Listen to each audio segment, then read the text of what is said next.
Fiction and reality. New stories, new ideas. Little Beth Entertainment. Welcome to episode 96 of The Rocketry Show at TheRocketryShow.com. This episode is a great one. We've been waiting a long time to do this. We are joined by the University of Akron's Akronauts team. That happens right after this on The Rocketry Show. Stick around. Going up in 5, 4, 3, 2, 1, liftoff. From Little Beth Media, a new podcast on model rocketry with build techniques, model rocket history, interviews with industry insiders, stuff for beginners and longtime model rocketeers, everything from low to mid-power. The Model Rocket Show with me, the Rocket Noob, at TheRocketryShow.com or anywhere you download podcasts. The Rocketry Show would like to thank the following patrons for their support. Matt Tudor, Les Rayburn, Steven Spencer, Bill Cook, Jason Cook, Gary Rosenfield, Greg Ziegler, Toby Vanderbeek, Ken Blade, Eric Hamilton, John Beans, Scott Holla, Guy Wadsworth, Phil P., Tom Rum, Jeff Codes, Stephen Ray, Amanda Ho, Steve Sainer, Mark, and RailButtons.com. If you wish to show your support and become a patron of The Rocketry Show, just visit us at patreon.com/The Rocketry Show. Ignition sequence start. 6, 5, 4, 3, 2, 1, 0. All engine running. Welcome to The Rocketry Show. All right, lift off and the clock has started. Yes, sir. Reading it loud and clear. A podcast that is all about advanced and high-power rocketry. Amateur-built rockets, starting at mid-power to higher-power versions. This program is hosted by the team who loves the smell of burning rocket propellant in the morning. Here are CG, Gene, and model rocket guy, Jesse Yu. Welcome to another edition of The Rocketry Show at TheRocketryShow.com. I'm CG. I'm Gene. And I'm Jesse Yu, model rocket guy. All righty, we're all here. And just before we started recording, I'm in rare form today. I just kind of went on a whole morning show thing, a one-man morning show with everybody here. So, a little hopped up, but you know, maybe it's all that iced tea I had a little while ago. That's probably what it is. Makes me wide awake. Iced tea, yeah. Good morning, everybody. Anyway, we have a great show today. We are joined by the University of Akron Akronauts, and great bunch of folks, and we had a great fun talking to them. And so, let's jump right into that interview, and we'll be back afterwards to wrap things up here on The Rocketry Show.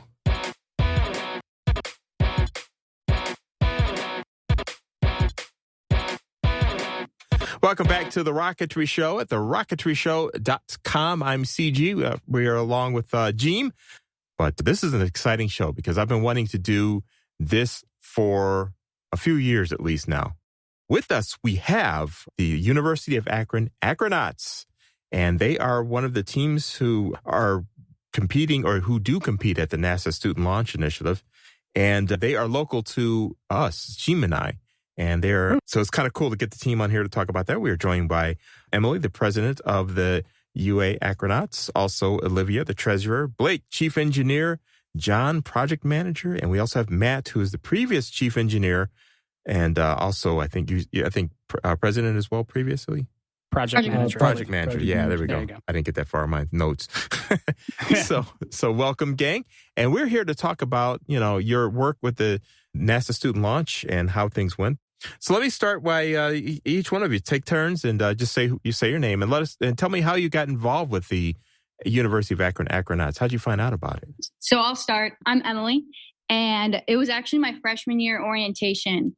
I walked up to a table with a huge rocket on it, and I was like, this is amazing. Like, I want to be part of this team. And then one of the upperclassmen sold the concept to me, and I've been a part of the team ever since.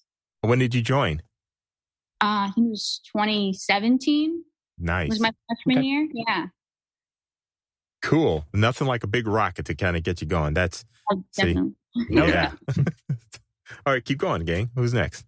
My name is Blake. I'm up next. So I'm currently the current chief engineer, as explained earlier. I didn't join my freshman year of college. I actually joined in 2018. I'm in my super senior year now. So I'm in my 6th year of college because I'm actually getting a degree in archaeology as well as mechanical engineering. Oh, nice. Cool. Yeah. So for my first 3 years, I was tied up really heavily with coursework for 2 degrees, and only recently I had time to do this. One of my friends decided to invite me to one of the payload meetings, and I caught onto it real quick, and I've been here. Cool. Been here for 2 years. Yeah. Cool. So I'm Olivia. I'm the treasurer for this year. I joined actually at the same time as Emily, but I have a little bit of a different background. I'm actually studying biomedical engineering. So it was just kind of against my advisor's will and everyone else. And I was like, no, I want to do rockets. So that's kind of where I'm at. That's so funny. It's like when we talked to the some of the TARC teams when we were out at the big gathering for that a few years ago, it was funny that it was the same story. You know, you get some kids that were in it for rockets and other kids with some completely different backgrounds, but getting drawn into the competition. So it's kind of cool to see that happens everywhere.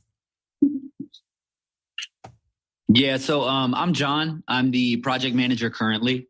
I have a very different path. So when I reached 19 or 18, got out of college, or got out of high school, mind you, that was 2011. So that was a little ways back. But back in 2011, I didn't really have the GPA or the scholarships or anything like that to do college. And I looked up the price for it, and that was absurd. Yeah. So made the decision to join the United States Army and spent 6 years as an aircraft electrician, 2 tours of duty, and then got out of the Army in 2018, and then was kind of trying to figure out what it was I was going to do with the rest of my life. And through a series of events, made the decision that whatever had to do with Mars was going to be the move, and decided to go ahead and pursue aerospace systems engineering at Akron and join the rocket team. So like the reason I decided to come to the University of Akron and not deal with kind of footing the bill for paying rent and all those things, and it kind of outside of Atlanta, because I was thinking about Georgia Tech. They have like a 50% veteran acceptance rate.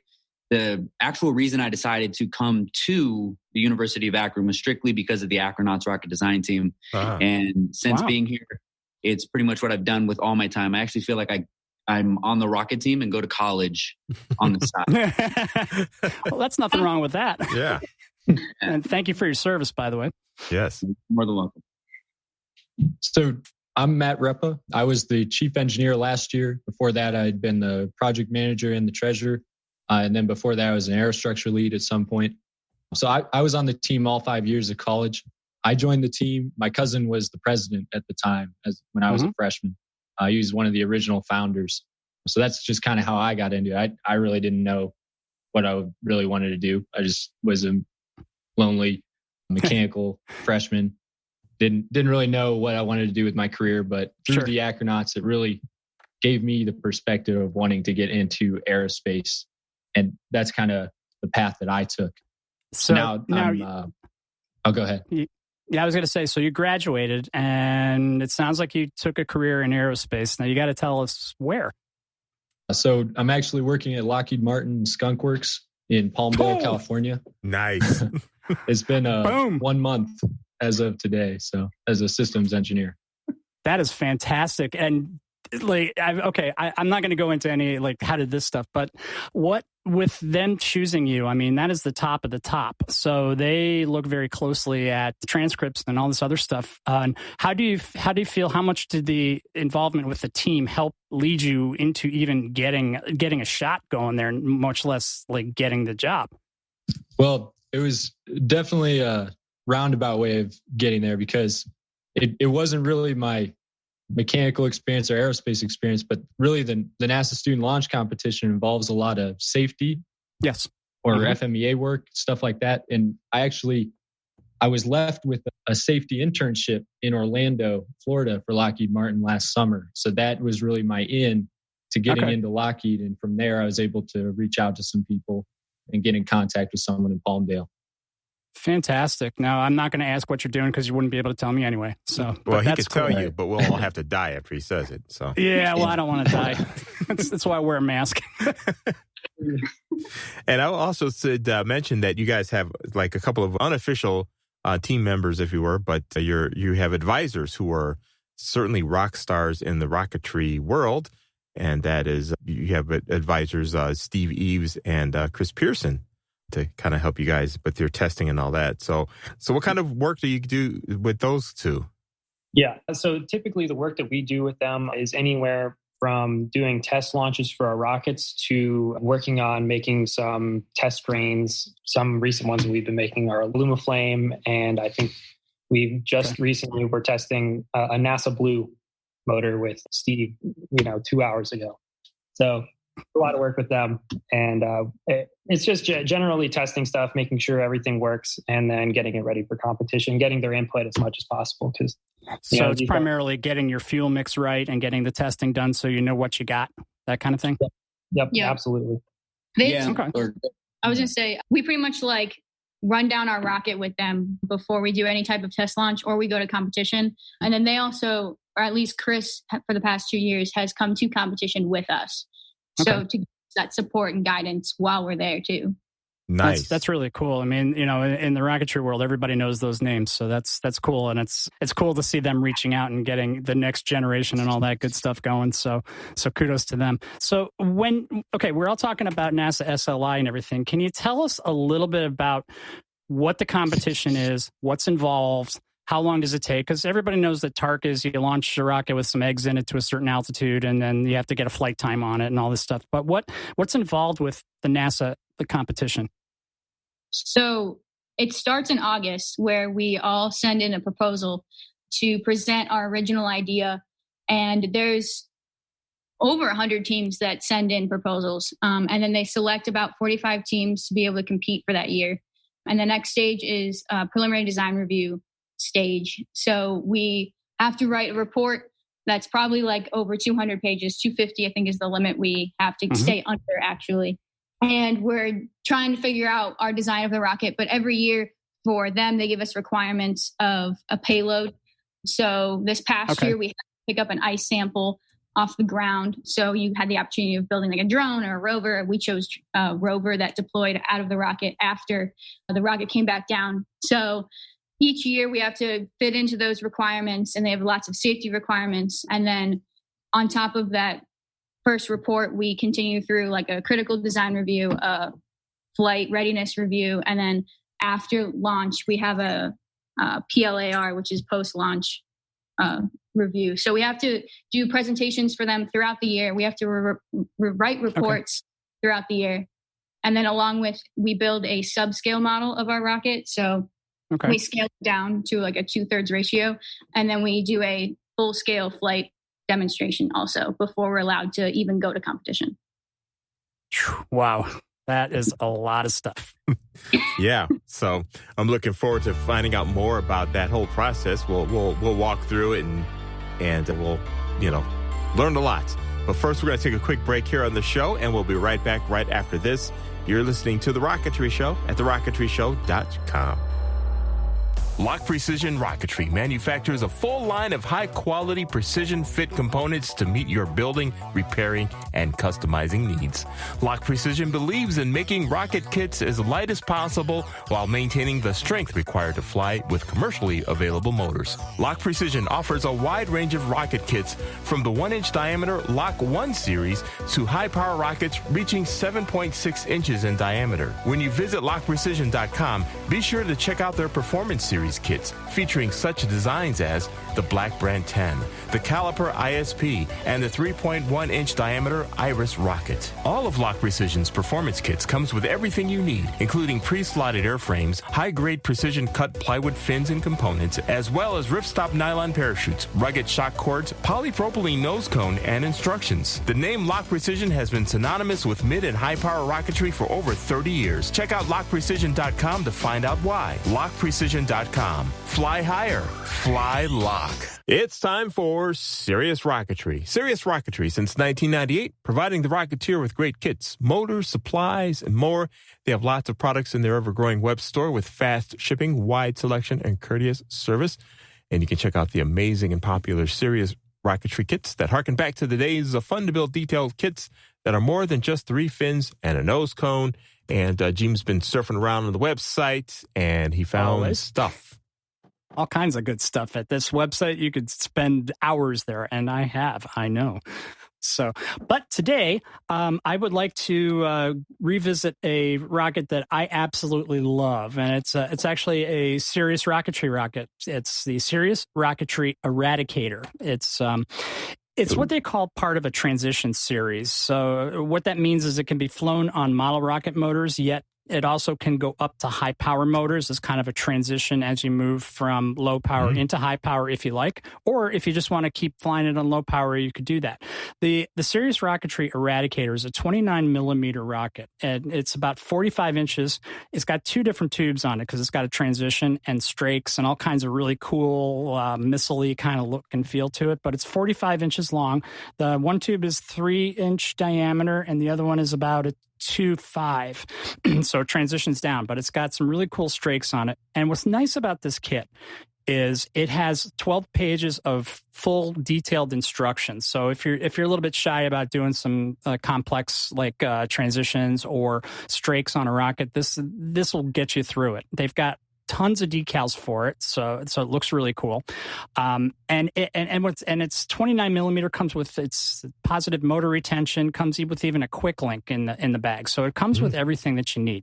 And this rocket is great. It's a wonderful flyer. One of my all-time favorites because it's got a little style to it. So when you show up at the range, this one will definitely be a standout. It's going for $79.95. So it's the Sirius Rocketry Eradicator, kind of a missile fantasy kind of rocket. Very cool rocket. One of my favorites. And we know how much you love you some strakes there in your rockets. Oh, I'm all about the strakes. Give me strakes. Fiberglass, carbon fiber, cardboard, I don't care. Yeah, there you go. Sirius Rocketry's website features real-time stock tracking, which lets you order with confidence from their online store. No having to call or write to see if something is really in stock. And when you're ready to fly, Sirius Rocketry has motors and hardware in stock from Estes through Aerotech High Power, as well as popular electronics from Jolly Logic and Estes as well. Be sure to ask them about their club specials, and you can visit their websites today at siriusrocketry.biz and .com. Sirius Rocketry, for the serious rocketeer. North Coast Rocketry, one of the first high-power rocketry kit companies ever, takes advantage of over 30 years of high-power experience by a world-class rocketeer. You can look to North Coast Rocketry to expand your high-power rocket fleet. In addition to great kits, North Coast Rocketry also stocks lots of must-have items and accessories for every rocketeer's workshop. Find out more about these kits and other great products today. Go to northcoastrocketry.com. And while you're there, don't forget to get their latest catalog, northcoastrocketry.com. Advanced rockets that are easy to build, fun to fly, and look great on display. The Rocketry Show would like to thank the following patrons for their support: Timothy Mock, Jeff Curtis, Phil Bridges, Roy Tyson, Rob Hoagie, R. Smith, Gary Dow, Jay Pullman, Don J, G. Smearden, M. Erisman, Pierre Marlou, Jeff Curtis, Brian Lopato, Philip Calvin, Jay Bryan, Casey Anderson, Terry Dancer, Mark Essenwine, Jim Wilson, and Jason O'Scally. If you wish to show your support and become a patron of The Rocketry Show, just visit us at patreon.com/The Rocketry Show.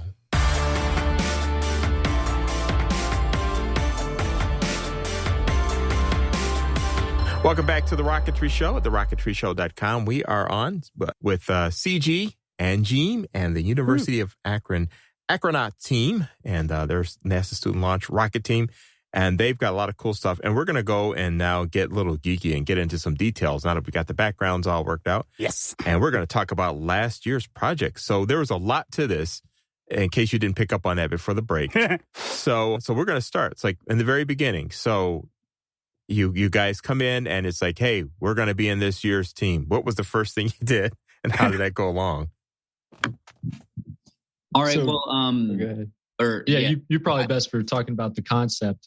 Yeah. So this past year, we wanted to kind of transition into using the platform that we have at NASA to talk about some things outside of engineering. So the first thing that we have to do is we have to submit a proposal.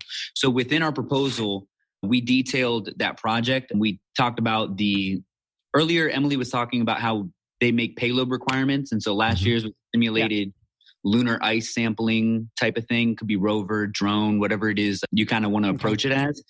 And so we detailed different concepts in that proposal, the basic way that we think we would go about building the rocket, building the payload, and kind of talking about some other things that we were doing as well. So the project title, this is also the time when you name your rocket. We decided to actually not name our rocket and instead to leave it nameless.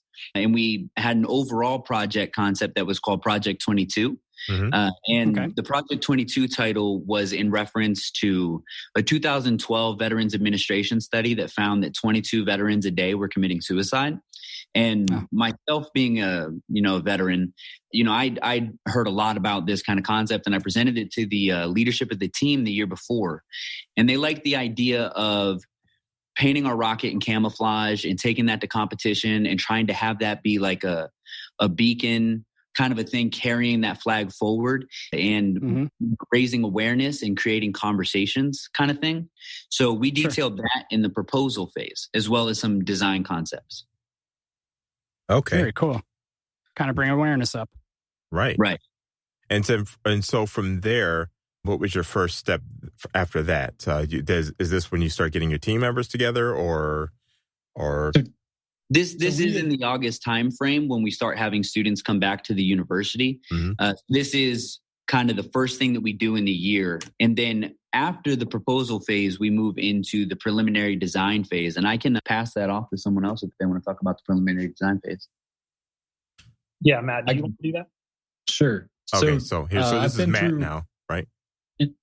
I've been through 4 NASA student launches now, and we've definitely gotten better at the process overall, but it goes from the proposal, PDR, CDR, FR, and then your flight at competition, and then the PLAR to close out the scoring.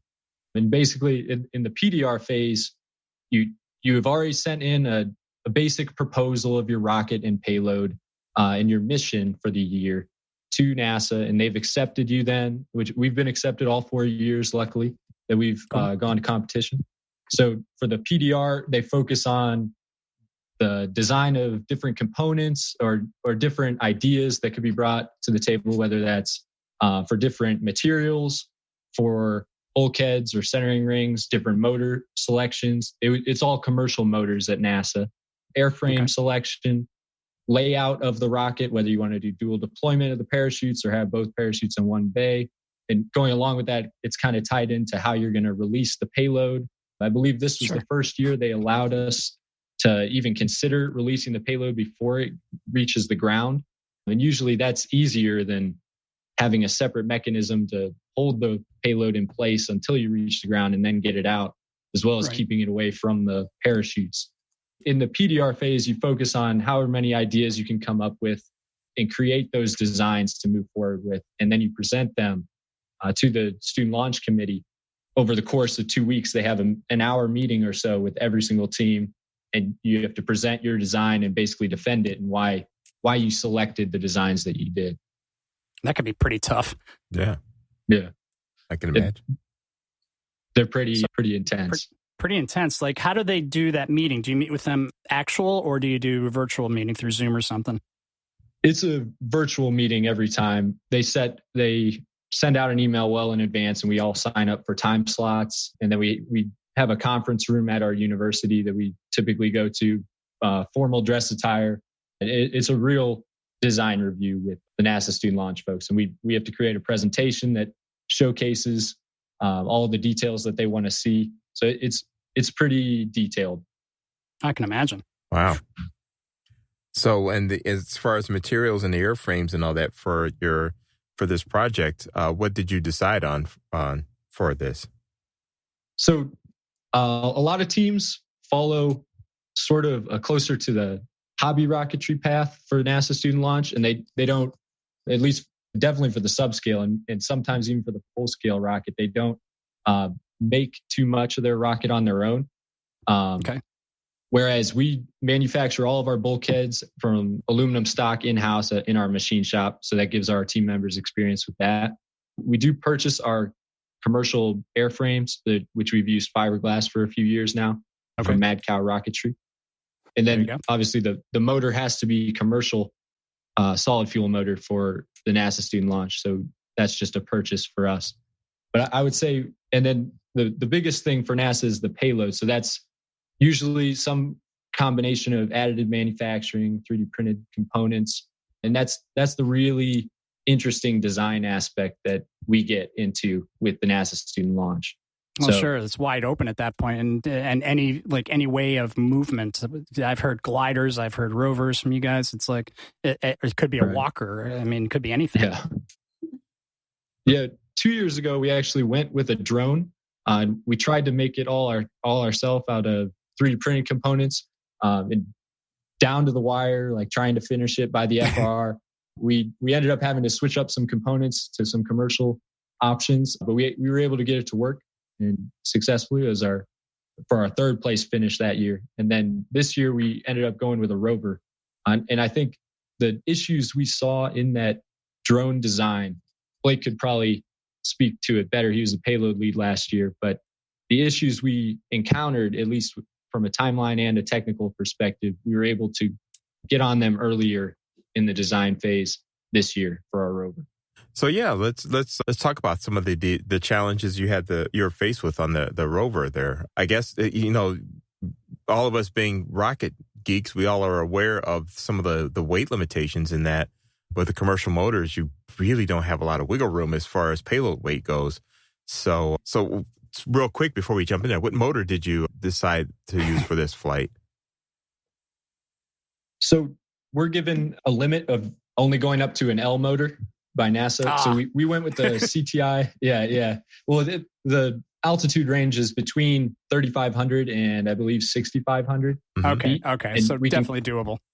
Yeah. We can select that at the PDR phase, but we can't change it after that. And then we can select our motor. We can change that up to the CDR phase, which is like January. But we can't change it after that. So it's kind of, once you pick it, you got to really run with be it. Trying to hit that. Yeah. But we selected the CTI L1350 Cicerone mode. Got it. And so with that in mind, and that gives our audience a bit of an idea of where, what you're having to work with. So what are some of I know we can start with some of the weight limitations that you had to work with, but right. With that, what are some of the challenges you have when it came to picking a payload, designing it, and all that? Stuffing it in the rocket. Yeah. Well, I'll let Blake speak on the payload portion. Yeah, so I was the lead payload engineer last year for that project. It was quite the experience because you have a very tight tolerance for your weight. You don't want it to come underweight, and you definitely do not want it to be overweight because you have to hit that altitude. And the way they score the altitude at the competition is the closer you are to your guessed altitude, the higher your score will be. So if our aerostructure guys request us to have a payload that's 4.3 pounds, I'll try and shoot to get it as close as that as possible so we can get our score out. With that is typically why we've turned to additive manufacturing to produce most of our parts for that. So 3D printing out of PLA, ABS. We also use polycarbonate pieces as well as nylon. So for the nylon and the polycarbonate pieces, we have a printer in our 3D print lab, which I actually work at now. We have a Fortis 450 MC, which is like a high-end manufacturing floor 3D printer that gives really, really good high-resolution prints. So we use that to our advantage and print out really, really strong bodies. And that are light. Go ahead. I was going to say, and light. Yeah, light as well, definitely. Yeah, that's the main reason why we go for those 3D prints. It just overall it just makes it easy on everybody, payload wise and aerostructure. So how much of a team do you have around just the payload part of the project? So typically it'll start off in the August timeframe with about 15 to 20 students will show up to the first few meetings. And as time goes on, people, especially the freshmen, they'll kind of be realizing that engineering is a little bit more of a handful than they were expecting. So they start coming to meetings less and less, and you're left with some of the hardcore students that are really interested in getting the project off the floor. Sure. So that narrowed us down to about 10 students. And those are 10 students that come to the weekly meetings. And the people that are in the room manufacturing things, testing stuff every single day, that's about 4 or 5 students. So we have two co-leads, myself being one and my other being Ronnie, and 2 guys who are now currently leads on the team as well. So with this payload, what was the diameter of the rocket that you had, and what was the surf? Like, did you have a volume inside the rocket that you had to put this thing in? Yes. So I had estimated that we were only going to use about 15 inches inside the rocket, which is pretty large. That's a 15-inch length, and we're also working with an inner diameter of 6 inches. So making any form of vehicle that fits within that without expanding or being too complicated was pretty rough. So I like to use the acronym KISS, KISS, keep it stupid simple. Keep it simple. Yeah, exactly. I like his variation. Keep it stupid simple. Yeah. It works out almost 99% of the time because your stuff just, if you keep it simple, it's very difficult to break, or it's very difficult to find a niche scenario where it will break and cause trouble. Right. So we tried to use the maximum volume of that area. And we ended up, after our proposal phase and after the PDR phase, we realized we were only going to need about, give or take, 10 to 11 inches of the bay. So we shrunk that down a little bit and allowed Aerostructure to get a little bit more of an accurate estimate on what their altitude will be. So their picked altitude turned out to be very well. I think our rover only ended up being a rover and the integration parts around it in the bay to keep it fastened in there. It only weighed about 3.5 to 4 pounds, I believe. It wasn't heavy at all. So our initial estimation of about 4 pounds turned out pretty well. Very cool. And this was the drone you were saying for last year? Yes. This was a rover, actually. It was a rover. Okay. And and just to reiterate the mission on what the mission was.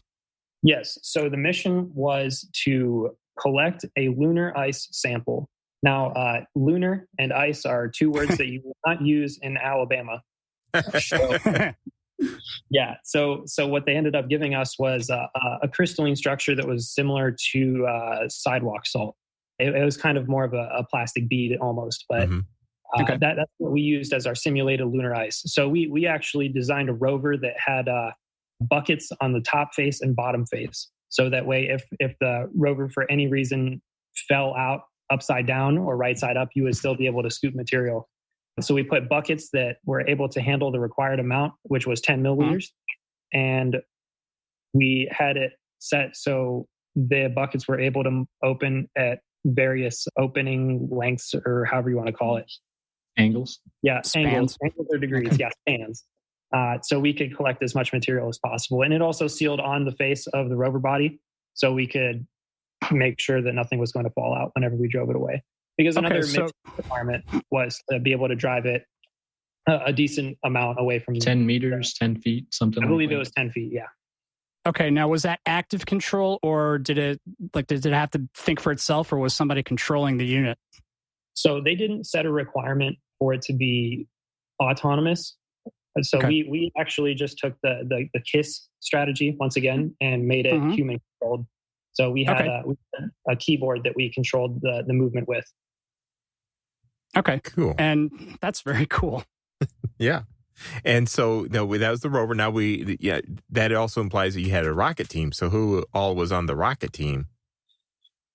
Yeah. So to better understand like how we're all organized, we have the 5 officers. So us 4, and then we also have a vice president that's not here. And then we're split off into 5 technical sub-teams. So first he was talking about aerostructure. There's 2 leads there, and they pretty much design the components of the rocket on Open Rocket, on how everything is organized, and then pretty much build the whole thing. Everyone else tries to help and give as much support as they can, but they're pretty much the head of manufacturing and building and pretty much getting all of the systems together. And then there's the payload, which Blake was talking about, and there's 2 leads there. There's also recovery, so they're head of making sure the parachutes are the right size and length and the black powder charges for blowing apart the different sections of the rocket. And then there's propulsion. So they do a little bit with this competition, but we have another competition that we're also involved with where they actually make their own grains and are able to do SRAD. So that's pretty cool. And then we also have the electronics or avionics team. So they do all the electronics bays and work a lot with payload too. But I imagine they would. Yeah. Yeah. So this year, actually, we added a couple of things. So we also have a safety officer or like a safety sub team that's expanded too. But then also we have a marketing sub team. So we're trying to get other people from different majors to get into rocketry and to help us like become more known, especially with like COVID going on right now. Right. Yeah, that's how we're kind of organized. So that's how everybody else works together to have to put the whole rocket together as a full system. Nice. So now on as far as the aerodynamics of the rockets and all the things you needed there, how did that come about? Matt, do you want to talk about that? Sure. So typically we use a couple different simulation software for the most part. Mm-hmm. Open Rocket is the simplest. You guys probably know that very well. It's free, very simple to use. You can pretty much do everything that we need to do with it right there. And then we also have Raz Aero, Raz Aero 2, I guess. So that's another free one. It's not as user-friendly, that's for sure. And it's a little bit like maybe dumbed down version of Open Rocket, I guess. But it also produces a pretty accurate simulation. So between those two, that was our bread and butter of what we're able to simulate with. And then we've recently added RockSim. We got a license for that on one of our computers. So that seems to be very Open Rocket-like. So from my understanding, I haven't used it too much, but it seems a little more complex as well. Yep. So it has some additional features. Yeah, the new version that came out is pretty cool. Yeah. So I guess we have, I don't know what version we have, but it's probably the newest version. We buy it. It was $100-something or so. Yep. So those are the flight simulation software we use. We also, throughout the course of the critical design review phase, we do a lot of testing and analysis, either FEA analysis, some CFD analysis of some components, as well as our parachutes. And then testing. NASA's very big on the testing through the CDR and FR phases. So we have conducted a lot of tests on our very basic tests, I would say, but they prove out the design of our rocket, such as compression tests with the airframe, shear tests for our screws, parachute drop tests to get the drag coefficients, and plenty other ones. So that's something through the years we've sort of developed our testing program to not only just prove out our design and then optimize it from there, but also to give students experience with a lot of those testing systems and testing equipment, because that's not really something you get just in an engineering curriculum. Yeah, that's real world stuff. I mean, getting down to the level of when a screw head is going to shear off, that's pretty detailed. Yes. So, okay. So you've got the PDR, the preliminary design review, and then could the other test letters, could you explain those for the guys that might not have been listening out there? Like what those are? So the CDR is the critical design review. And then that's where most of the testing and analysis is conducted. After that, hopefully your design is pretty much ready to roll. And then you're just manufacturing the full scale rocket. And then you have the FRR, which is the flight readiness review, which for our case, we have already test flown our full scale rocket by the FRR deadline. So it's between the CDR and FRR that you build the full scale rocket and complete the rest of your requirements for the competition, basically, in any remaining tests. So between those two phases, you're integrating all the systems, all the subsystems, making sure everything's working, doing a lot of testing. So, and does that does that culminate in an all up test per se, or how does that work? You have your subsystem tests through the CDR phase, and then the FRR phase. What's left for testing is mainly the payload, because it's due at the end of the FRR phase as well, with the rocket. And then for this year, this was actually the first year we were able to test fly our full-scale rocket successfully with a payload and have the payload function on the full-scale test flight. Usually, NASA will give you an extension of about a month before the competition, so that it'll be FRR deadline in March, And then you have until the end of April, or FR deadline at the beginning of March.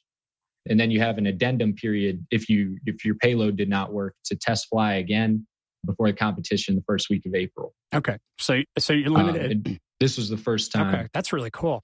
Yeah. So that was a huge shout out to Blake in not only creating this system that works, but doing it in a time efficient manner to be able to complete it by the deadline. Because that's the biggest thing with the NASA competition, is really the deadlines and how quickly can we iterate and complete the project to the requirements. When they say it's a real world project, it is a real world project, because that's the same stuff that engineers do all the time. And what we're going to do now that we're at a perfect spot here, we're going to go and take our second break of the show here. And when we come back, we'll go into the details of last year's project. Now that we got a little bit of an idea of what goes on preparing for it. Now we'll light it. So we'll talk about that next, here on The Rocketry Show. I have a question for you, my fellow Rocketeers. Are there times that you've looked into your drawer of miscellaneous doodads and parts that would be great to use for your rocketry projects? How about your old smartphone? Hi, this is Jim, and I've run into this very scenario. I was going through my bins of parts and stuff and found an old Android phone, and I thought it might be time to use this in a rocketry project, right? If you do have a spare Android phone lying around, I found this great app that can turn that Android phone into a full-featured rocket telemetry and video recording system. You can go to the Google Play Store and get the Insane Rocketry app from InsaneRocketry.com, Jason Cook. It is really cool because you set it up in your rocket and fly as you normally would. But this app will give you real-time telemetry data right in the field that will also take video, and you can also help recover your rocket using Google Earth. Now, how cool is that? You guys got to check this out. InsaneRocketry.com and the Insane app for Android devices in the Google Play Store. InsaneRocketry.com. It's time for eRockets. eRockets.biz is your home for unique model rocket kits. They've been in business since 2009. eRockets doesn't just stock many of your favorite in-production kits. They also produce their own versions of popular out-of-production models that many of you have come to enjoy over the years. Jesse has been looking at a few options for you. What did you find? Hey, guys. So as everybody knows, in the ongoing war of Team Goblin versus Team, every other rocket, I wanted to make sure that everybody that's out there takes a look at the good old North Coast rocketry line. And one of Matt Steele's best creations that they've had, in my opinion, is the Hobgoblin. So anybody that's got a Hobgoblin, or anybody's got a Goblin, has to add this 2.6-inch version to their fleet. It is a 2.6-inch diameter rocket. Has the big, long 5-in-1 Ogave nose cone. This rocket is actually just over 3 feet long and weighs just under a pound without the parachute. So good thing about this rocket is it'll handle up to 29 millimeter H motors and all the way down to 29 millimeter F motors, and you can fly pretty easy at any type of club. It does come with all the parts that you need to build it, with the exception of a parachute. And eRockets has a few of these in stock, and I've got to tell people, if you got to add this Goblin to your collection, get it from eRockets. It's on sale for the classic $59.99 price. And yeah, I think everybody should have one of these. Yes, and if you're not into that kit, don't worry. eRockets has enough kits to keep you busy building rockets for a long time to come. Check them out at eRockets.biz. Also, if you need parts for your own custom builds, that's not a problem either. eRockets.biz also supplies the Semrock lines of airframes, nose cones, centering rings, motor mounts, and so much more. eRockets has more rocket parts available than anyone on Earth. Check out eRockets.biz today to learn more. eRockets.biz. If rocketry scares you, buy a train set. The Rocketry Show would like to thank the following patrons for their support: JohnRocket.com, Joe S., Paul Olivieri, Sam Feinberg, Michael Aylward, Brian Schenkenberger, E. Hutnell, John Thompson, Mark McBride, Doug Wade, C. McCauley, Carl Hunting, the Piedmont Student Launch Team, Steve S., Timothy Hoagland, Dave Simmons, SBR Fusion Rocket.biz, John Kusher, Christopher Short, Kelsey Black, and Brian Renneker. If you wish to show your support and become a patron of The Rocketry Show, just visit us at patreon.com/The Rocketry Show.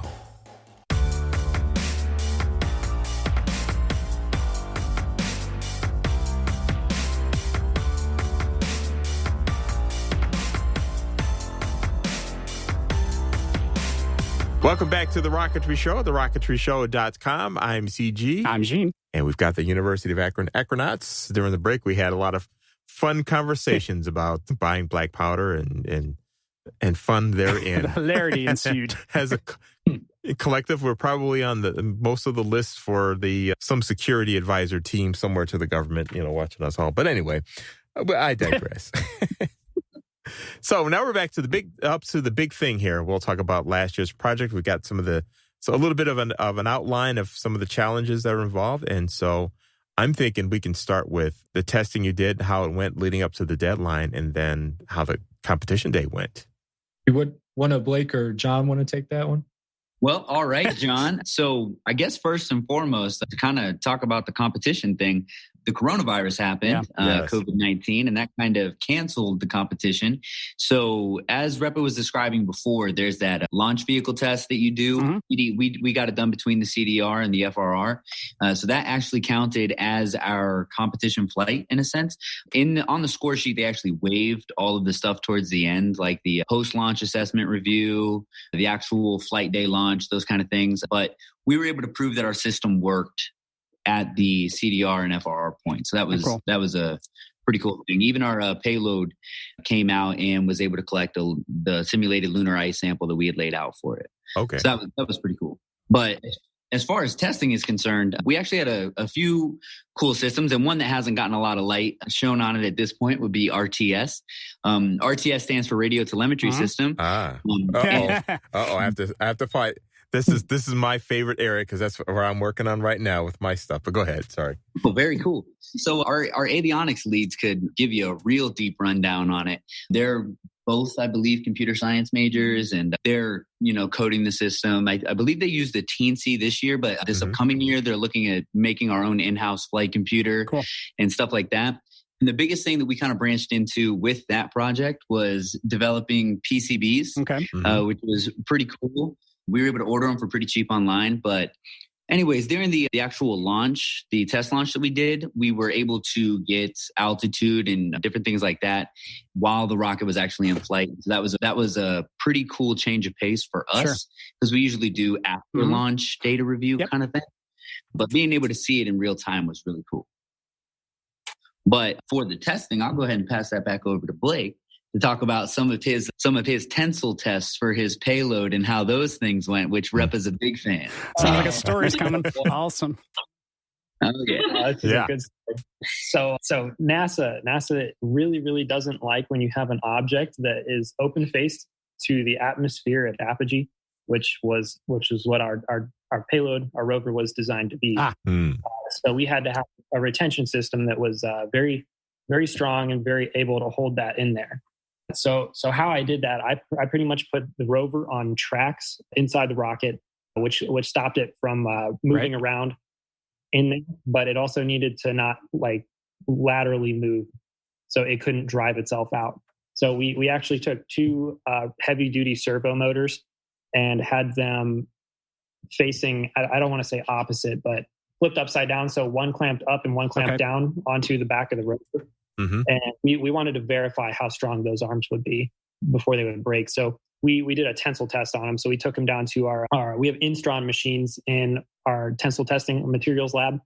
And we made the machine go as fast as possible, which isn't very fast. It was like 100 millimeters a second, which I suppose is a third of a meter per second, which is, 100 millimeters. No, it's a tenth of a meter per second. Sorry, that was silly. But yeah. Metrics. But yeah, so we did that, and Matt wasn't very happy about that. He was like, it's not accurate, it's not a shock force, that's what you'll be experiencing when the main parachute deploys at 550. So he wasn't too pleased about that. So what we ended up doing for that is we tested it, made sure that it would work on the tensile test, and it got 16 Gs. So you could withstand 16 Gs. Now that's great. But we went to test it by literally dropping the section of rocket body it was in off a bridge and catching it with a shock cord. So we would throw it off a bridge and see if the rover would stay in there and work intact. So the first time around, we actually kind of we we poorly manufactured the servo arms the first time. So the very first drop we did, it was super gentle. We're just making sure it wasn't going to fall out. And the first thing it did was plop out on the ground. So luckily didn't drop it. It minorly major broke. Forms. Yeah. We broke one of the motors for the wheels, which wasn't a big deal because I had ordered spares because I knew that was going to happen, and not in that scenario, right. But we very quickly, that I think it was 11:30 p.m. at that point, and I didn't want to finish on a note like that, so we ended up staying till 2 a.m, and then we progressively made the arms a little bit more stronger, and dropped them further and further from higher points on the bridge. And at one point, I think it dropped like 20 feet, which is probably a pretty decent velocity. And it stops and goes immediately to zero. So you're getting a good shock force off of that. And that's worst case scenario with your body tube facing directly down when the main parachute opens, which is it's extremely unlikely. So that's worst case scenario. And it didn't fall out. And it worked beautifully. How did the airframe hold up? Oh, the airframe took it like a champ. Had no issues whatsoever, which is amazing to hear the lead. Yeah. The main issue is actually, this is John speaking, but the main issue was actually a cotter pin that was in the arm. And like I said before, I spent 6 years in the Army as an aircraft electrician. And so while you're, working on wires, you have to take paneling off and things like that. And I was working pretty closely with a lot of crew chiefs on Chinooks and Blackhawks. So I have a lot of experience with cotter pins. And it really came down to just trying to get that cotter pin as tight as possible. So anybody out there who's worked with cotter pins, that was actually probably the most important piece of that puzzle, which was a pretty cool thing to be able to kind of contribute in that scenario. That's cool. Yeah. The failure is always in the smallest part, the smallest detail. Yep, that's why I'm going to round back right on it. The KISS acronym. Absolutely. Yeah, it'll save you from all these silly little things that happen and catch you off guard and leaves you sitting at school at 3 a.m. Scratching your head. What happened? Yeah, exactly. So we like to avoid that as much as possible. So I would say that test is kind of a good example of just trying to figure out, how can we somewhat replicate what's going to happen in the rocket as well? Because not all the time you're going to be able to just complete the test exactly as it will be performed or just how it will perform in the rocket. But by removing the motor bay, we were able to attach one of our recovery bulkheads upside down in that area and then just hang it by the shock cord. So that was just kind of thinking through, how could we go about testing things that aren't exactly the easiest. And just replicate. A dumb question. Did you get permission to do this stuff off the bridge, or did any cop stories end up out of this? No. High chance. No. I mean, 11:30, there's nobody else there but us. So. Well done. We can do what we want. Not going to stop us. So it's kind of, I wouldn't say it's professional to say, but you look left and you look right and you go, I think we're good. So we are go for test. Test. You know what? That's the kind of stuff that we want to hear, because it's like we have all done that in one form or other ourselves. So that's very cool. For more of like a cop story, we actually do have one, but it's not from last year. It's the year before. We went out to the Akron Metro Parks. We were looking for a place to do our recovery test. Okay. Yeah, an ejection separation explosions. Yeah, and it was like midnight at least. Yeah, it was midnight. We pulled up to a park and we started like getting out of the car. We're looking around. We're like, all right, this is a big field. We'll probably be able to go over there and just do it real quick and get out of here. And then lo and behold, park ranger comes rolling up beside us, or it might have been Akron police. I can't really remember. But that was an interesting conversation to have at midnight for sure. Yeah. So what are you boys doing over here right now? With this 9-foot long rocket. and then we told them we were going to be conducting with something explosive. So that's okay. It's only 3 grams of powder. Come on. You boys wait right here. I'm going to radio something in here. So how'd that go? I think he actually did radio it and ask if like that was cool, and they said no. And then he gave us a couple other ideas of places that we could go to that made more sense. Of course, they're not open at midnight. So I think we just went to one of the people, probably Lucas's house, yeah. Probably like Lucas's house or something like that. I don't remember exactly what we did, but I definitely remember the conversation I got to have at midnight with that police officer. It was entertaining. Oh, thanks for sharing that stuff anyway. So look, when we last left off in the process, so you'd done your tensile testing and everything, and you got everything you needed. You worked out the bugs on that. What happened next? Was that like a week before the launch? Probably. Or maybe a couple of weeks? No, that was the payload testing was 2 to 3 weeks before we did our test launch, for sure. Okay. The year before, it was the night before the launch. So we had everything else ready. It was like, well, if this works every time, like 10 out of 10 times, we'll launch it. And it did. And we were like, all right, well, I guess we'll launch it. Hitting the wire. Go to bed for 3 hours. Go ahead, Blake. I was going to say my goal for the testing, I guess, was to not just the testing, but for the year was to make sure that everything got done in a timely manner. And we had a contingency planning to work with, which it worked out, and it made sure that we hit our deadline.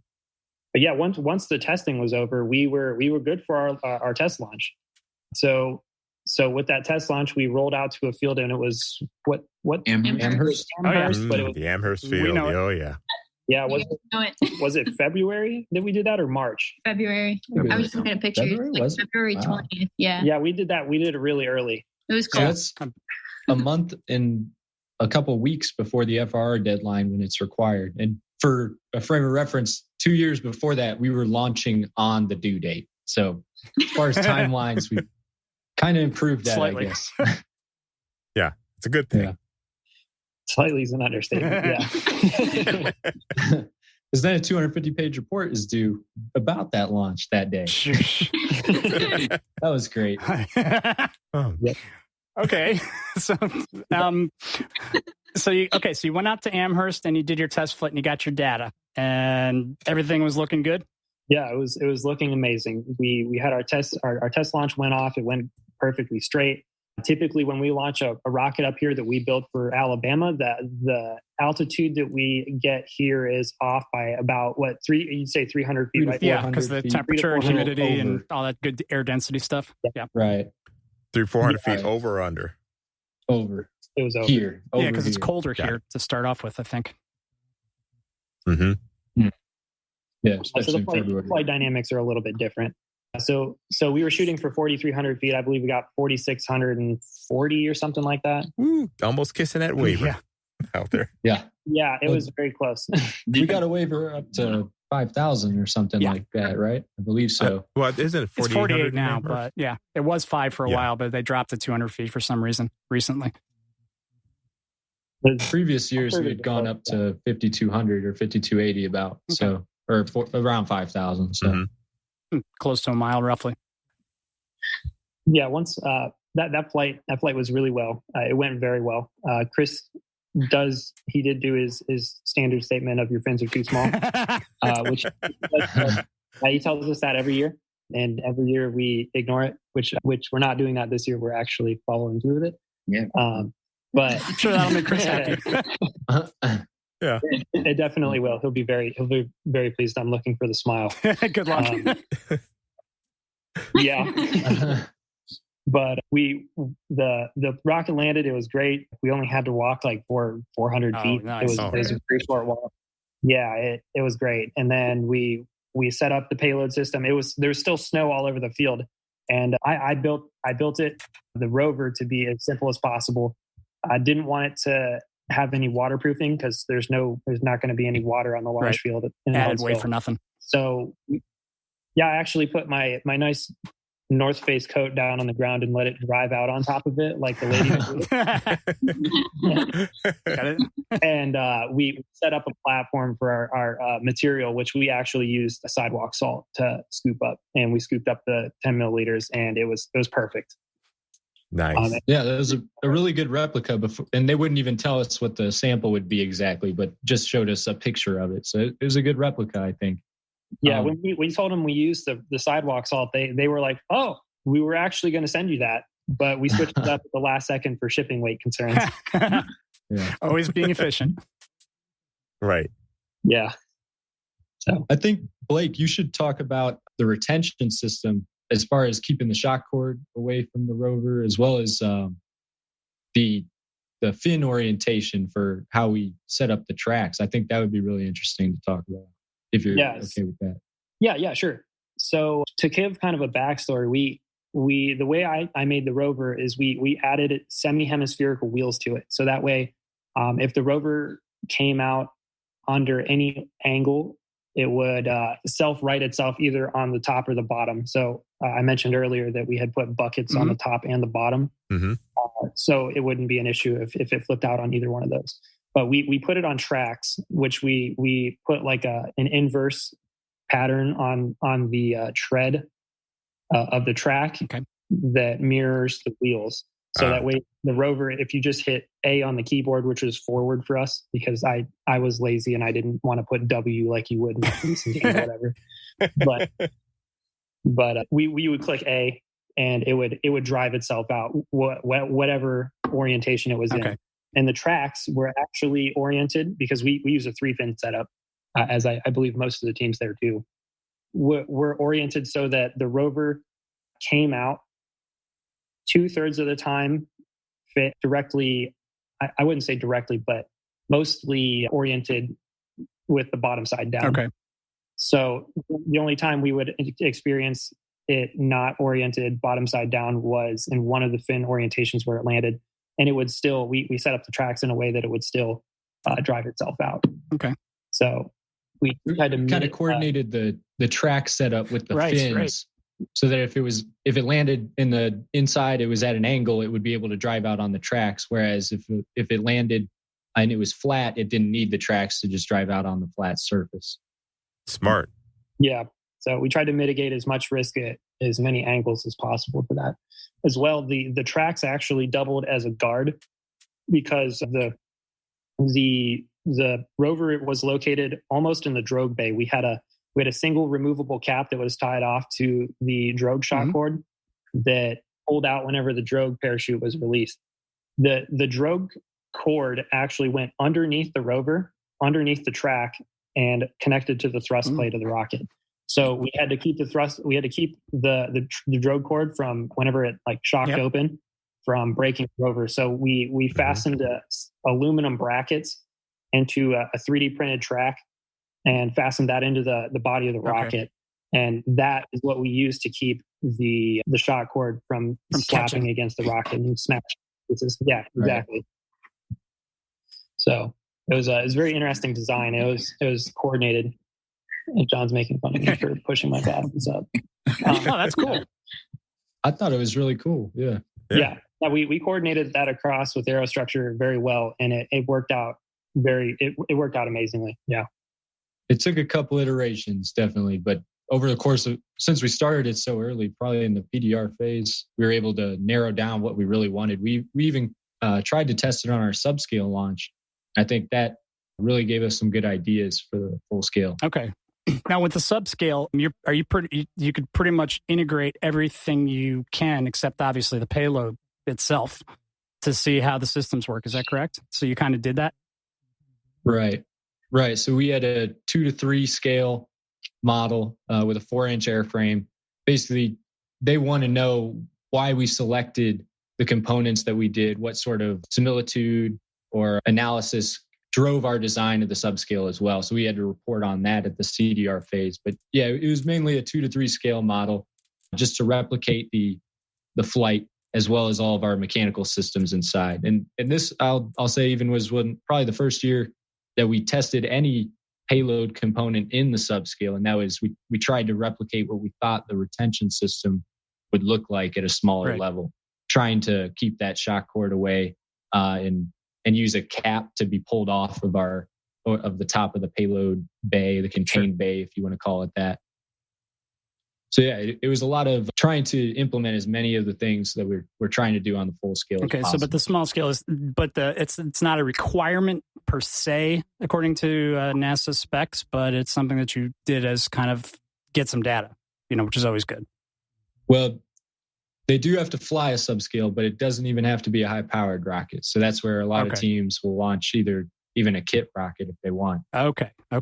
we're us trying to take the extra step and get more points on the subscale flight section. That was our goal there. Okay. So there's a little bit of strategizing going on. Strategery. Right. Very cool. Definitely. Okay.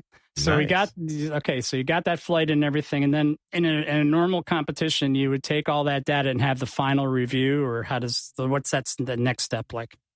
So after the CDR, they'll give us a final call as whether we're ready for manufacturing of the full scale rocket and the payload, or if they still have design adjustments that they prefer us to make, which we did have one design adjustment that we actually had to make after we had already started manufacturing the rocket. That's we were so ahead on our timeline, and we had one of the later CDR time slots that we had already almost finished our full scale rocket by the time we had our design review for our critical design review. So luckily the change was pretty minor and we were able to implement it before any other issues came up. But it was just an extra bulkhead in the nose cone to keep the parachute from getting stuck in the nose cone. Okay. So we were able to implement that fairly easily. But after that, you have your flight, and then basically a similar report, more polished than the CDR, is the FR. Instead of the subscale flight results, you have the full scale flight results, as well as any remaining requirements or testing that you didn't have completed.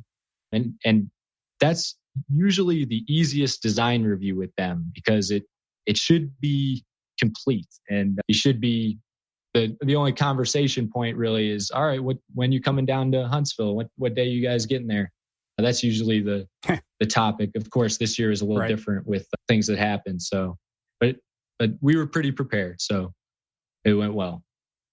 All right, so you get through the process and you're going to Huntsville. So what happens when you get that call and you have your party about it and going, woo, we're going to Huntsville? So what's involved in getting ready for the trip and all the stuff that's involved with actually going there and competing? Emily was the project manager last year, so I'll let her speak to the involvement that went into planning for that competition. Yes, so we have to rent vehicles to get everybody down. So we took probably about 25 to 30 people from our team down to Huntsville, Alabama.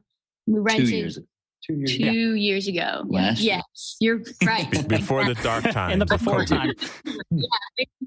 Previous time. Yeah. So we're figuring out what vehicles we're taking down, either like 15-person vans or like minivans. And then we are normally able to use a student used truck that the university provides, and a big trailer to haul down like all of our supplies from our room. We pretty much move everything that's in our little closet rocket room into the trailer, like including our craftsman tool shed, I guess.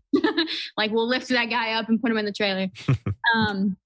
So we're planning rental vehicles through the university. We're planning campsites. So we're one of the only teams that doesn't really stay in a hotel. So we'll try to funding related. Yeah, sure. Yes. Sure. It adds the experience too. It's bonding. And like there was one year, honestly, where it was like torrential downpour, and people's like tents were like low key blowing away, and we're all trying to stay dry. And it ends up doing that every year, though. Yeah, it's bonding for the team, honestly.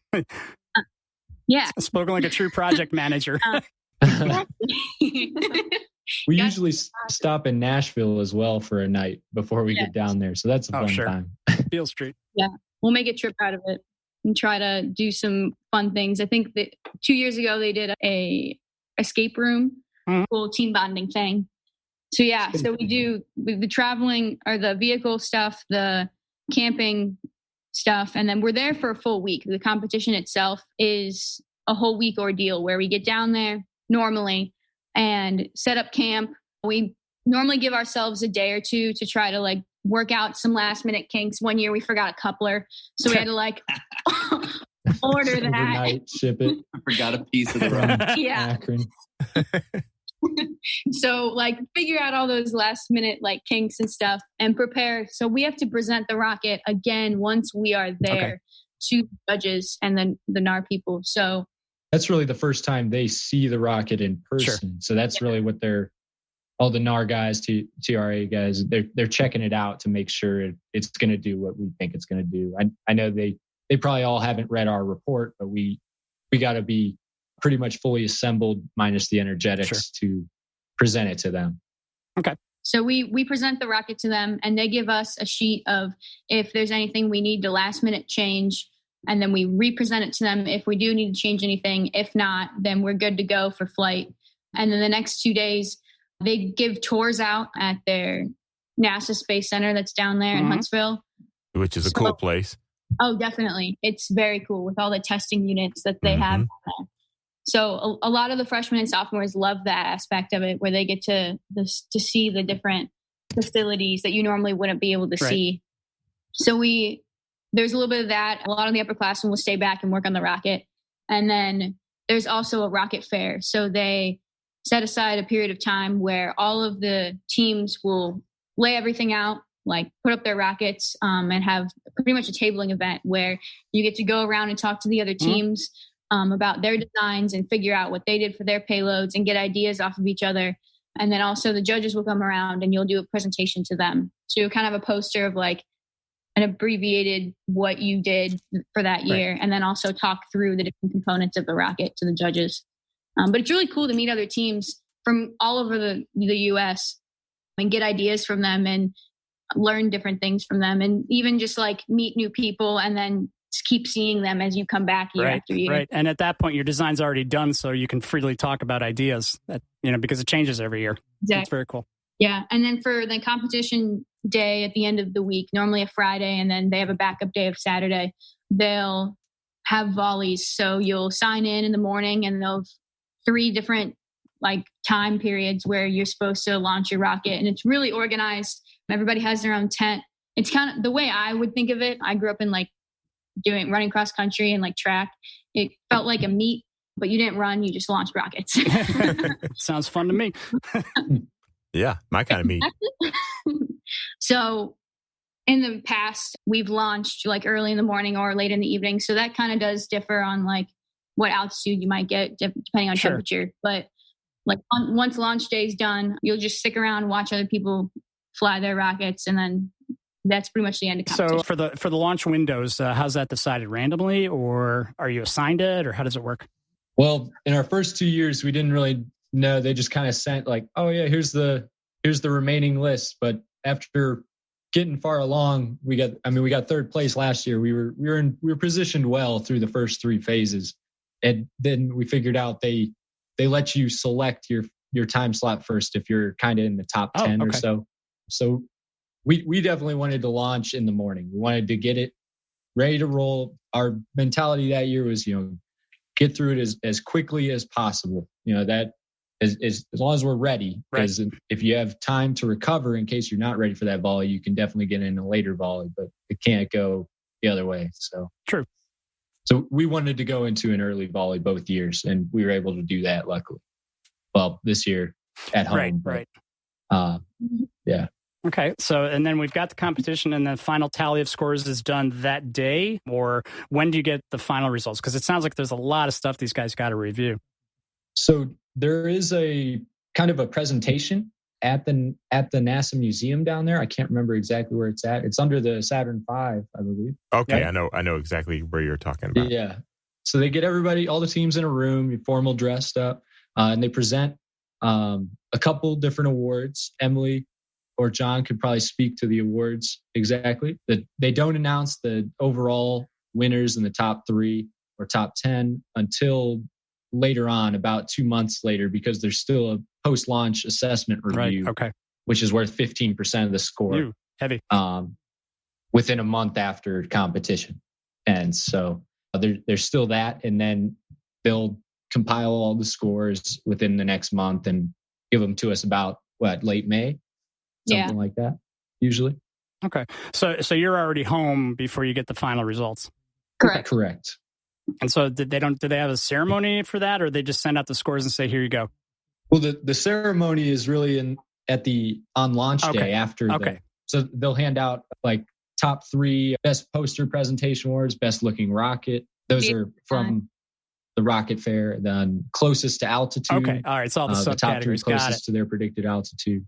Yeah. Right. So they'll go through all of those. We actually, the year we got third place last year, we got third in launch vehicle design as well. Third in launch vehicle design, second in STEM engagement, and third in best looking rocket. Sweet. So we Yeah, we had it painted with by a local artist, Mac Love, in Akron. He painted like what would you call it? A night theme. Like the rocket was named Estrella that year, so he painted it with a Akron backdrop around the rocket it was like a black Akron backdrop, and then like a night sky on the rocket. So yeah, the stars spelled out Estrella like a constellation. Yes. And then for our scale rocket, we named him Little Dipper. So it was the same kind of thing where like, yeah, the stars spelled out Little Dipper. Nice.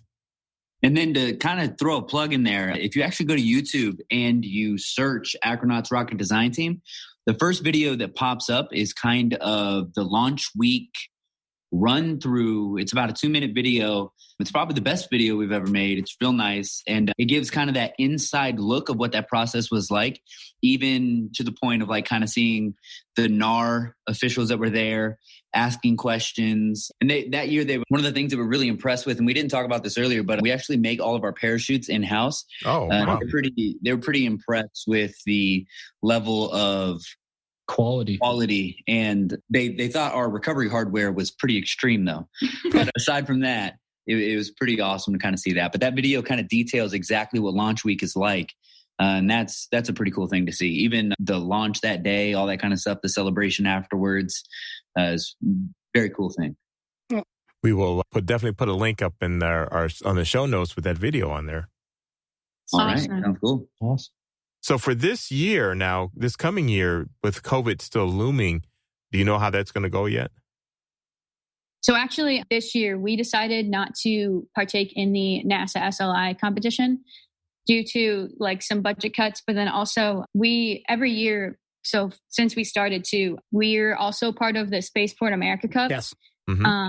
And that's out in New Mexico. And that competition, there's a lot more leeway and flexibility of designs and manufacturing and like a lot of just excelling in engineering rather than, I guess, based off of like a specific requirement of NASA.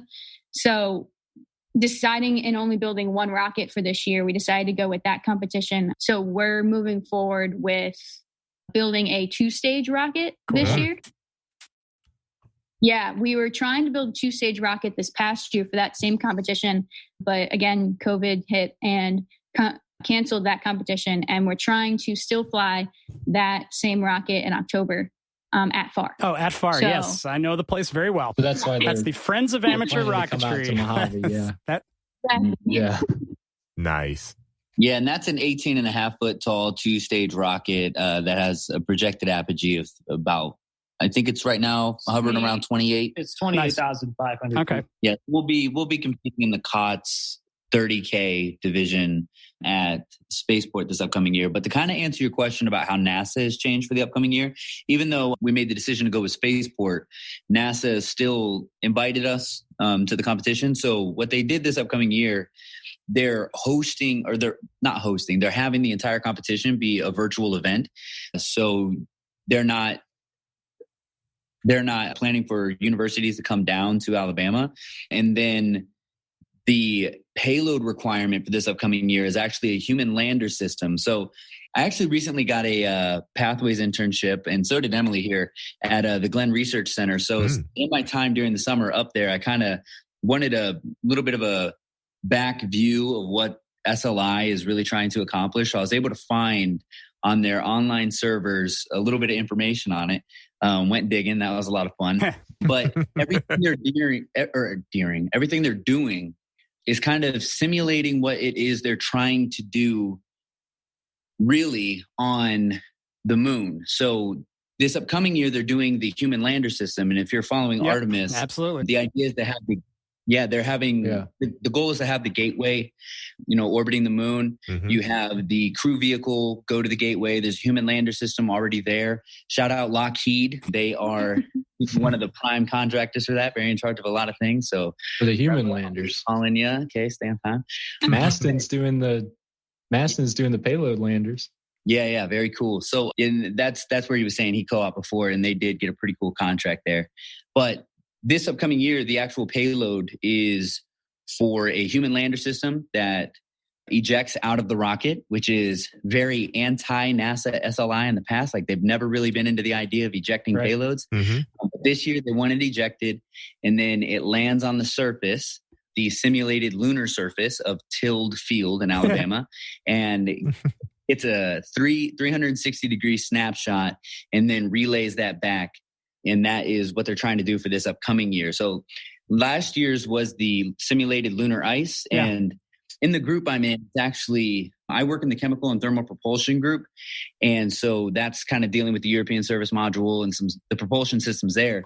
But in our group is also the ISRU group. And they're actually working on lunar ice collection and all that kind of stuff and converting that into fuels and, potable water, non-potable water, things like that. Breathing capability, oxygen, need that. Oxidizer.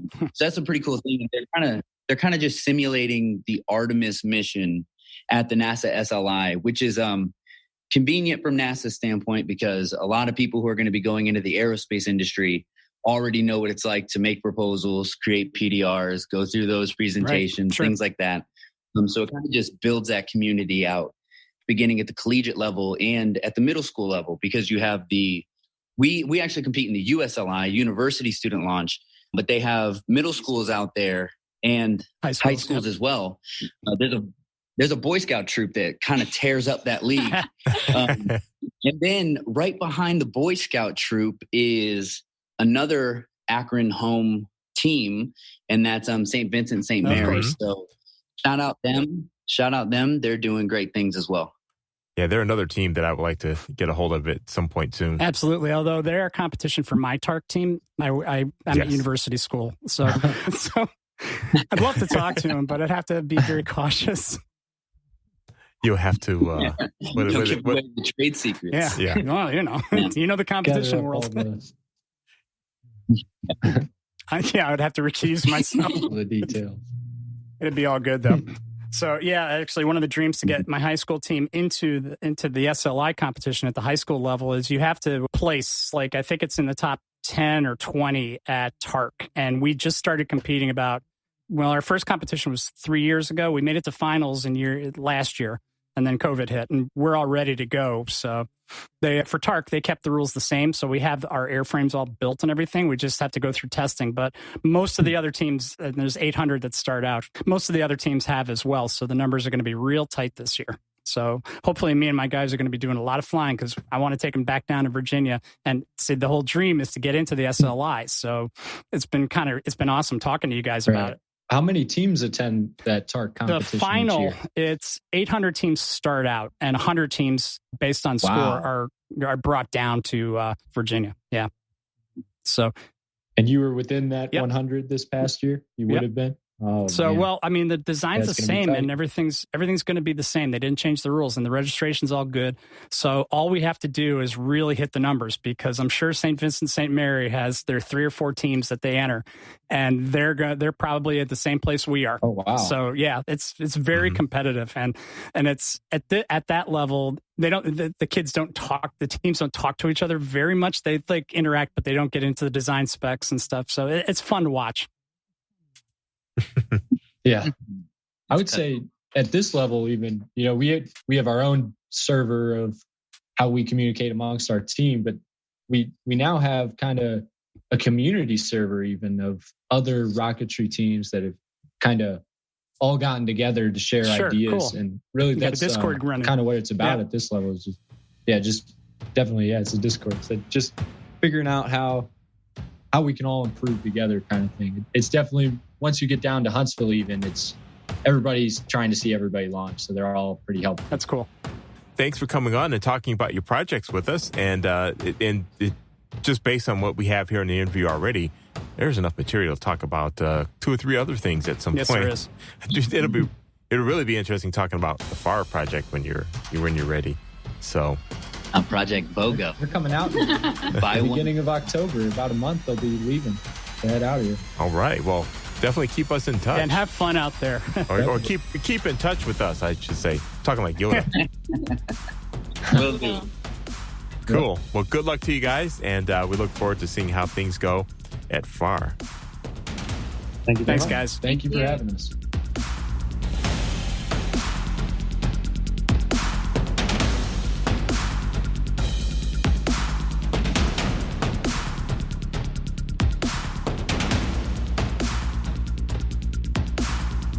All righty. A wonderful show with the University of Akron Akronauts. And, Jesse, it's sad that you weren't around for that, that you had work crop up. I always have work. Well, right. And the way things go now, it's a good thing you've got work. So, Indeed. Exactly. So they're going to be going to FAR, and they're going to be participating in a contest there in October. So we're going to have them back on to tell us how that went. So. Yeah, it's funny because that place, man, once you launch something at FAR, nothing else will be the same again. I say that without any hesitation, and I say that as being completely on the level when I believe that, because the facility is absolutely phenomenal, beyond phenomenal. So you're saying once you go FAR, I can't find anything that rhymes with that. Yeah, and you get in your car, and then you drive to the bar. Yeah, I guess. Something like that. Something interesting. Get their view of that. Well, apparently, they like to say that Elon Musk got his start in SpaceX at FAR because he showed up one time at a launch, the story goes, and told them that, hey, I've got $200 million and I want to build a rocket. And they were like, okay. Yeah, and these are like rocket dudes. Yeah. So they're like, who are you? And yeah, okay. But that's the story they like to tell. So who says it's true? Who says it isn't? I don't know, but it's a good story. Who's laughing now? That's right. Who's landing now? Yeah. Since this was a long interview because we had a lot to say from them, so there's not a whole lot which we could talk about and not take up a huge amount of time. There's lots going on in our worlds. Really quick recap for those not following any of my social media feeds.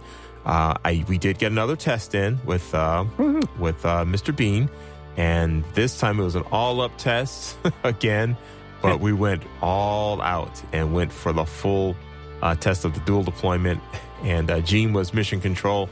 And what we're going to do is we're going to talk about that next episode. So our next episode is going to be a workshop episode, and we have yet to record it, but we'll be recording that soon.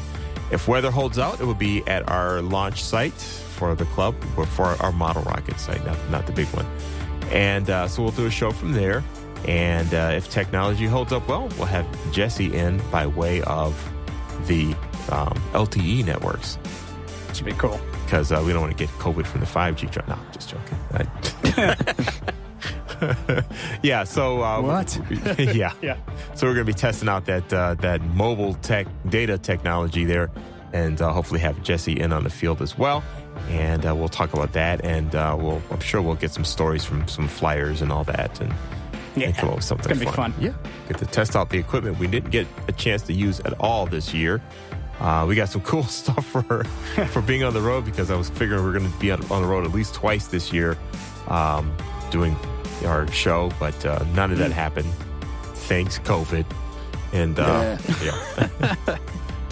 so we get a chance to just at least give it a workout locally here and see get a feeling for what it would have been like if we were at some of these events. Yeah, it'll be good. It'll be fun. That'll be swell. Swell, yeah. Yeah, that's it, kid. Scram. Yeah. All right. Yeah, you bother me.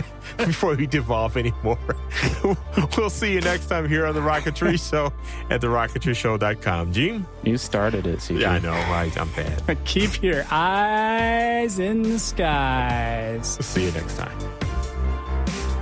Have a comment? We'd love to hear it. Send them to mailbag@TheRocketryShow.com. If you enjoyed what you heard, don't forget to check out our sister show, TheModelRocketShow.com. The Model Rocket Show is hosted by the Rocket Noob and is all about low to mid-power rocketry. TheModelRocketShow.com with Daniel, the Rocket Noob. Check it out today. The views and opinions expressed on these programs are those of the participants and do not necessarily reflect those of Little Beth Entertainment or its sponsors.